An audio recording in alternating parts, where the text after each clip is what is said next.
Kasamahan, bakit tila sa Kamara, dito mismo sa Senado at sa ilang media ay hindi pa din nila kayang sambitin ang pangalan niya? Pues, sasabihin ko, Martin Romualdez. Minsan ang binanggit ng mga diskaya ito mismo dito sa Senado, ang kanyang pangalan. Pero agad itong pinabawi nung humarap sila sa Kamara. Binanggit ni Master Sergeant Gutesa ang kanyang pangalan. Pero ultimo notaryo, natunto nila at pinabawi nila ang pagnotaryo. Buti na lang, huli na't nasabi na niya ang pangalan ni Martin Romualdez na pinanumpan dito mismo sa ating Blue Ribbon Committee. Hindi ba't si Ginoong Gutesa, hindi ba't si Sergeant Gutesa lamang, ang bukod tanging testigo na walang kinalaman, hindi sangkot sa flood control issue, walang hininging immunity, deal o proteksyon kapalit ng kanyang pagtestigo. Siya ang kauna-unahang nagtestigo na personal na naghatid ng pera sa bahay mismo ni Martin Romualdez. Ang salaysay niya, Ginoong Pangulo, ay kumpirmasyon ng matagal nang isinisiwalat ni Congressman Chanco at Mayor Magalong kung sino ang ulo sa paglilimas sa kaban ng bayan na ating naririnig na rin. 13,803,693 with Congressman Saldico as proponent. For the record, ang binabanggit po nating Representative Elizaldico, siya po yung chairman ng House Appropriations Committee. Wala kaduda-duda yan. Ito nga, hirap na hirap silang banggitin pa yung isa sa mga mastermind nila niya, si Saldico, hirap na hirap pa silang banggitin. May isa pang mas mataas sa kanya? Hindi naman gagalaw yun kung walang Siyempre hindi naman gagalaw yun kung walang pahintulot yung mas mataas sa kanya. Just the House Speaker. Ginoong Pangulo, pahintulutan niyo po ako magkwento ng konti upang patotohanan ang mga salitang ito. Taong 2023 nung tinalaga si Ginoong Kiko Laurel bilang kalihim ng kagawaran ng agrikultura. Bilang suporta sa kanyang mandato, tinanong ko noon ang isang simpleng katanungan sa budget process natin. Bakit mas malaki ang pondo ng flood control kesa sa agrikultura?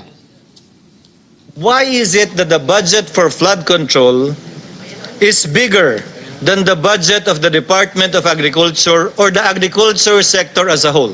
The fifth biggest allocation, not even a department, is flood control. And allocating a measly 31 billion for irrigation, for rice. Why? Pagkatapos po noon, tinulungan ko siyang bawasan ng flood control budget at idagdag sa 2024 budget ng Department of Agriculture. Aniya, tumawag daw sa kanya si Congressman Zaldico dahil pinapatanong daw ni Speaker Romualdez, bakit binawasan ang pondo ng flood control? Ngunit wala nang nagawa si Congressman ko dahil sinabi niyang pasayan ng Pangulo. Nung termino ko rin po bilang Pangulo ng Senado, maraming beses po akong tinanong ni Pangulong Bongbong Marcos tungkol sa panukalang budget para sa 2025. Sinabi ko po sa kanya ang buo at tapat na katotohanan para malaman po niya ang tunay na larawan at sitwasyon ng pambansang budget para sa taong yon. Ito marahil, Ginoong Pangulo, minamahal kong kasamahan, ang isa sa mga dahilan kung bakit pinag-utos ng Pangulo ang pag-veto at pag-for late release sa FLR at pag-hold ng malaking bahagi ng budget nila. Marahil, isa rin ito sa mga dahilan kung bakit ninais ng Pangulo na matanggal si Congressman Zaldico bilang chairman ng House Committee on Appropriations dahil sa mga inilahad ko at marahil na-discover din ng Pangulo kaugnay sa 2025 budget. Hindi malayo, Ginoong Pangulo, na naganap din ang mga ito noong 2023, 2024 at mga nauna pang budget kung saan napakaraming ghost at substandard projects ayon kay Secretary Vince Dizon at ayon mismo sa talumpati ng ating kasamahan na si Senator Ping Lacson. Ngunit marahil ay walang naglakas loob na sabihin ang katotohanan kay Pangulong Marcos o magsumbong sa kanya kaugnay sa ilang mga bagay na ito bago ako. Nais ko din pong kumpirmahin ang sinabi ni Congressman Toby Chanco na ang pag-file ng impeachment complaint laban kay Vice President Sara Duterte ginamit na paraan ni Speaker Romualdez para mag-release ng pondo nila na naka-FLR or for late release bago mag-eleksyon.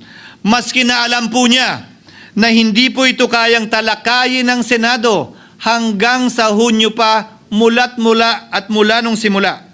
Ulitin ko, ginamit ni Martin Romualdez ang FLR at ang pangalan ng Pangulong Marcos upang itulak ang kanilang unconstitutional na impeachment complaint. Sabi nila, pumirma kayo dahil kung hindi lalabas ang pondo nyo na naka-FLR bago mag-eleksyon. Subalit, Ginoong Pangulo, hindi ito umubra. Hindi ito umubra dahil tinanggihan ito ni PBBM. Sinabi niyang walang ganyang uri ng usapan at sinabi niyang hindi niya gagawin yon. Kaya't hanggang ngayon, nananatili pa rin for late release ang mga questionableng pondo nila. And that is why, Mr. President, distinguished colleagues, at the height of the impeachment controversy and amidst the passion of some sectors to remove the Vice President at all costs, I urged prudence and level-headedness because I knew that greed and not accountability was the reason behind it. In the end, Mr. President, the Supreme Court vindicated us. The Supreme Court vindicated us by saying, among others, quote, "There is a right way to do the right thing at the right time. This is what the rule of just law means." Close quotations. Ginoong Pangulo, sinisi po sa akin ni Speaker Romualdez ang pagkakatanggal kay Congressman Zaldico. Sinisi po niya sa akin ang pag-FLR or for late release ng kanilang mga proyekto. Sinisi po niya sa akin ang pagkakadismiss ng impeachment complaint laban kay VP Sara na nakikita niyang makakatunggali niya sa susunod na halalan. Sinisi din niya po sa akin ang pagkakasira ng kanilang maitim na balakin sa 2025 budget na nagawa nila ng walang balakid na mga nagdaang taon. Ginoong Pangulo, naging tapat ako at ginawa ko lamang ang aking tungkulin. Kung ano ang tingin kong tama at nararapat para sa bansa at sa sambayanan. Subalit, sa kabila po nito, nagsimula na ang lahat ng bira, paninira at kaso laban sa akin at sa Senado. At ang nasa likod ng lahat ng ito, walang iba kung hindi si Martin Romualdez. Ika nga ni Mayor Magalong na ngayon lamang nakita ko sinisiraan na rin ngayon. Bakit ko ba nilabanan at binisto sila Speaker Romualdez mula noon hanggang ngayon kung kasabwat at kasapakat lang din nila ako? Hindi ko po gagawin yon. Sa sahig ng tennis court, ang nasabing gusali sinimulang pinatayo noong ika-6 ng Oktubre taong 2022 at ang kontraktor, ang St. Gerard Construction na pagmamayari ng mga diskaya na nasangkot ngayon sa mga maanumalyang flood control projects. Dahil dito, kwenasyon ng ilan ang pagiging special advisor ni Mayor Benjamin Magalong sa ICI. Lalabanan ko ba yung anlalakas na yan, sila Speaker? Lalabanan ko ba yung mga mayayaman na yan? Kung ako'y bulok, I fought for what is right. Ano nga ba ang ginawa nila sa akin? Una, hinalungkat ang isyu ng campaign contribution na tinanggap ko mula sa isang individual na may-ari ng kumpanyang nakakuha ng kontrata sa gobyerno. Inipit niya ang budget ng COMELEC sa Kamara dahil dito at binusisi ang di umano kaso kong ito. Subalit, Ginoong Pangulo, tulad ng sinabi ko sa simula ng aking talumpati, kapag ka nagturo ka ng daliri kanino man, may 3 daliring nakaturo pabalik palagi sa iyo. Anong nangyari? Hindi ba't biglang may lumabas na ulat ng PCIJ na ang dami naman palang opisyal, hindi lang senador, mas mataas pa ang tumanggap din ng ganung uri ng kontribusyon noong 2022 elections? Ang tanong ko ay simple. Kung legal at walang mali sa ginawa nila, edi dapat legal din at tama ang ginawa ko. Pero bakit ako lang ang iniimbestigahan tungkol dito? Higit pa doon, Ginoong Pangulo, hindi ba tayon kay Mayor Magalong merong 67 na miyembro ng Kamara na kontraktor? Ito po ay mga miyembro ng Kamara na may construction firm na nakakuha ng kontrata sa gobyerno. Kung bawal talaga ito, ibig sabihin ba niyan, bawal na nilang gastusin ang sarili nilang pera para sa kanilang sariling kandidatura? Bakit hindi din binubusisi yun? Bakit hindi inaalam yun? Ako lang talaga? Pangalawa, inintriga ni Martin Romualdez ang dating liderato ng Senado dahil sa pagkakaupo at pagdinig ni Senator Marcoleta sa Blue Ribbon Committee dahil marahil sa pananaw niya ay hindi siya safe kay Marcoleta. Ngunit, Ginoong Pangulo, sa hindi niya inaasahang pagkakataon, nung araw ding yun, nagsalita ang mga diskaya, pinangalanan ng 17 congressman na kasosyo niya, kabilang ang pagbanggit na naman ng pangalan ni Martin Romualdez. Karamihan sa mga kawani ng DPWS na nabanggit sa itaas ay paulit-ulit na binabanggit ang delivery ng pera ay para sa kay Saldico na dapat at least 25%. Si Kong Marvin Rillo naman ay ilang beses na binabanggit ang pangalan ni Speaker Martin Romualdez bilang kanyang malapit na kaibigan. Karamihan sa mga Isa na naman po itong patunay, Ginoong Pangulo. Kapag ka nagturo ka ng daliri sa iba, may 3 daliring nakaturo pabalik sa'yo.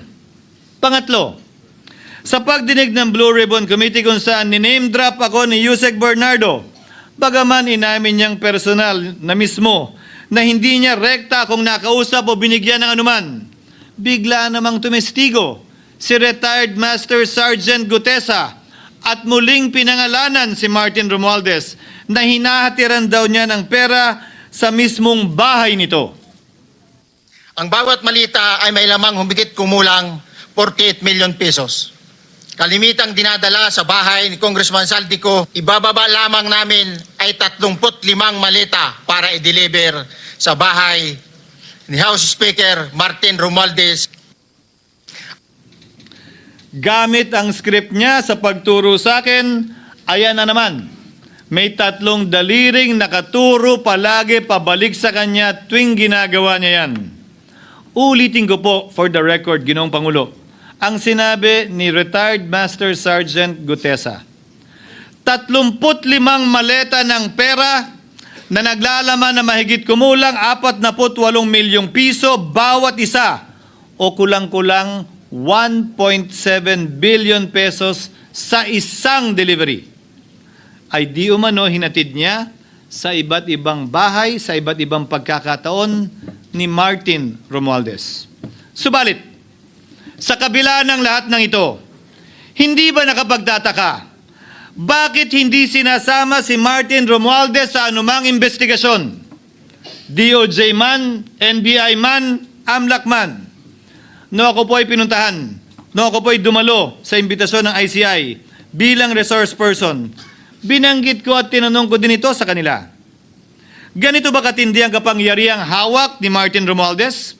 Na bagaman hindi siya speaker, tila the name that cannot be mentioned pa din siya at nagagawa pa din niya ang nais niya kaugnay sa isang mapamiling hustisya o selective justice.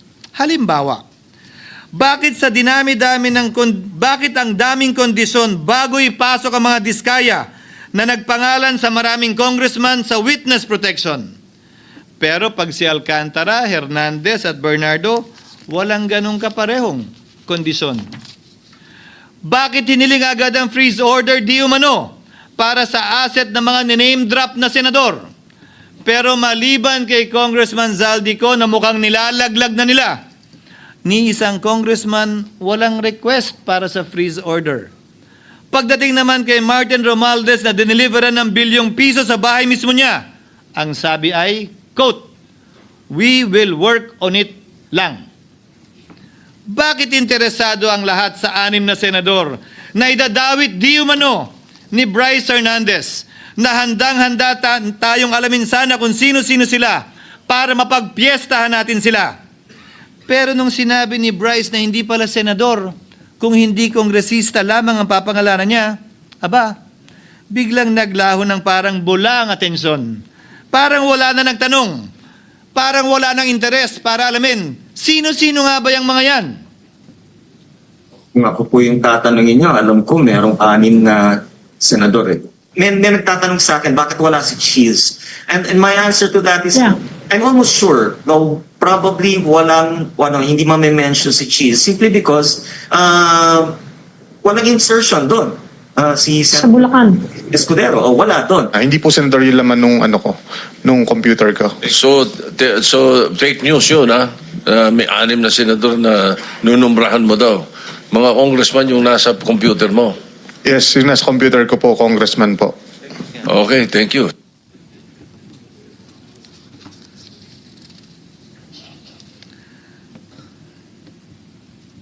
Nagkataon lang ba, Ginoong Pangulo, na ang mga nakaupong senador na dinidiinan sa ngayon ay ang dating Pangulo, dating pro tem, dating punong mayoriya ng Senado, na lahat nagkataon din lang ba na bumoto kontra sa depektibong impeachment ni Vice President Duterte o talagang tinumbok lang kami? In other words, Mr. President, are we truly for transparency and accountability, or are we merely offering a politically convenient sacrificial lamb in an attempt to appease the rage of the people? What is painful, Mr. President, is that along the way, reputations have been disparaged and tarnished. Innocent persons have been implicated, and the Senate is slowly but surely being destroyed. Nagkataon lang po ba na ang lahat ng ito o ito'y sumusunod sa isang script, direksyon at basbas ni Martin Romualdez? Sa kanyang script na naglalayong ilihis ang galit ng bayan mula sa kanya at sa mga kasabwat niya at ituro ito sa Senado at mga senador. Ginoong Pangulo, ang script at sarswelang ito ay di uubra dahil napakalayo po nito sa katotohanan. Napakasama sa panlasa at tinitiyak ko sa inyo, hindi po ito matatanggap at lulunukin ng sambayanang Pilipino. I've been in public service for 27 years. I've never been accused nor charged with corruption. This is the sterling record which they are trying to tear down, and I tell you, they will not succeed. I will defend myself, Mr. President, against these malicious and false allegations. In fact, I have already filed and will be filing necessary and appropriate charges against my accusers and prove them wrong. And with the help of the Almighty, I will be vindicated and declared innocent, I am sure. Kaya ko po ipagtanggol ang sarili ko, Ginoong Pangulo. Ngunit, Ginoong Pangulo, sino po ang nagtatanggol sa ating institusyon? Kaya't ang aking tanging hiling po sana sa inyo, Ginoong Pangulo, at sa ating mga kasamahan sa Senado. Labanan po ninyo at huwag niyong pahintulutang ang mapamiling hustisya na lantarang nangyayari sa harap natin ngayon. For what is happening now is selective justice and mob justice. Members of the Senate have been thrown off a cliff before the court of public opinion in an attempt to mollify the people's rage, thereby covering up the real perpetrators and giving them a chance to get away. Mr. President, I will not allow justice to be weaponized against the innocent to protect the guilty, because this corrodes the legitimacy of the law before our people's eyes. Wala pong naniniwala, bagkos lahat nagtatanong, bakit walang congressman nakasama sa investigasyon? But what about the other congressmen in Bulacan? Why haven't they been questioned? Called out, yeah. You think that they do not know what's going on? Ginoong Pangulo, mga minamahal kong kasamaan, huwag po tayong sumunod sa script ni Martin Romualdez. Labanan po natin ang script na ito. Pasagutin at imbestigahan lahat ng niname drop at nabanggit, congressman man, senador man at iba pang opisyal, at dapat kasama dito si Martin Romualdez. Ginoong Pangulo, hindi ba natin nakikita na pili tayong pinag-aaway-away? Mayaman, mamamayan laban sa lingkod bayan, lokal laban sa nasyonal na opisyal, congressman laban sa kapwa congressman, at ngayon, senador laban sa kapwa senador. Pamilya laban sa pamilya. Pilipino laban sa kapwa Pilipino. Ginoong Pangulo, tandaan po natin, mas madaling manipulahin at ang nag-aaway at nagkakawatak-watak na bansa. At ito ang eksaktong gusto nilang mangyari. Ito, sa aking paniniwala, ay bahagi pa din ng script at sarswela na nais palaganapin ni Martin Romualdez upang lituhin, guluhin, linlangin at sirain ang ating lipunan at bansa para lamang huwag siyang mabisto. Sana ay huwag nating payagang mangyari ito. Ginoong Pangulo, tulad ng sinabi ko sa simula ng aking talumpati, sa kada mapang-akusa at mapanghusgang daliri na ituturo ninyo sa inyong kapwa, lalo na kung walang basihan, merong 3 daliring palaging nakaturo sa iyo pabalik. Sana po, maging mapanuri tayo. Huwag dali-daling magturo at maghusga dahil lamang sa napakinggan. Huwag tayong sumabay, kumampi, at magpadala sa script at sarswela ni Martin Romualdez. Kung kayo ay kakampi ni Martin Romualdez, pues sumunod kayo sa gusto nila. Una, maniwala kayo sa mga sinasabi ng testigo niya na nagtuturo lamang sa mga senador. Pangalawa, ibuhos niyo ang galit niyo sa Senado at ng mga senador at palayo kay Martin at sa mga congressman. Pangatlo, pagdudahan at sirain niyo si Sergeant Gutesa na bukod tanging hindi nakinabang at walang bahid at hiningi anumang kapalit sa pagsabi ng katotohanan. Pangapat, huwag niyong payagang mabanggit man lang ang pangalan ni Martin Romualdez. Panglima, huwag niyong payagang ipatawag si Martin Romualdez sa anumang investigasyon. Pang-anim, huwag niyong payagang imbestigahan si Martin Romualdez at mga kasamahan niya saan mang lugar. Ako, Ginoong Pangulo, hindi ako kakampi ni Martin Romualdez. Kaya lalabanan ko siya at lahat ng panglilinlang niya. Una, papatunayan kong hindi totoo ang mga panggigipit at paninira ng mga testigo niya laban sa akin at mga senador. Pangalawa, tututulan ko ang paglilihis at diversyon na ginagawa niya palayo sa kanya at sa Kamara. Pangatlo, hindi ko papayagang sirain ang mga senador pag-away-awayin tayo at sirain ang institusyon ng Senado. Pangapat, pinaniniwalaan ko at saludo ako kay Sergeant Gutesa at iba pang katulad niya sa paglabas ng katotohanan. Panglima, hindi ako matatakot banggitin ng paulit-ulit ang kanyang pangalan, Martin Romualdez.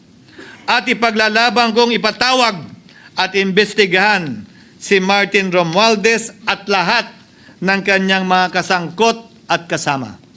Ginoong Pangulo, mga minamahal kong kababayan, kung nais niyong lumitaw ang katotohanan, kung nais niyong panagutin ang tunay na salarin, kung nais po niyong makulong ang tunay na may kasalanan, huwag ninyong kampihan si Martin Romualdez. Punitin natin ang script ni Martin Romualdez at higit sa lahat, huwag magpadala, huwag sabayan, huwag maniwala sa sarswela na nilalako ni Martin Romualdez. Maraming salamat po, Ginoong Pangulo, at magandang hapon po sa ating lahat. Thank you, Senator Francis G. Escudero.